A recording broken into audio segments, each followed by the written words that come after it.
Welcome to Man Does Tech, where I solve the problems you didn't even know you had. In this video, I will show how to begin removal with a clear workspace and good light so you can see each coil and plug. Label or number coil packs to keep orientation correct. Carefully unplug electrical connectors and remove mounting bolts, then lift coils straight out. Blow out each well to remove grit before touching plugs. Use a proper spark plug socket and slow, steady motion when breaking loose plugs to avoid thread damage or dropping parts into the cylinder head. If you're finding this guide helpful, please subscribe and like so I can make more helpful videos. Quick recommendation: these leak-proof meal prep containers make lunches and snacks easy while working in the garage, and they won't spill under the seat. I use them for bolts, small parts, or a sandwich when a job runs long. Check the description for the link and other deals. Now let's get back to the video.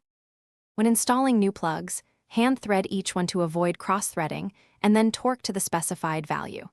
Place dielectric grease on the inside of each coil boot to ensure a good seal and easier removal later. Reinstall coil packs and connectors in their original positions, reconnect the battery, and run the engine to confirm smooth idle and no misfires.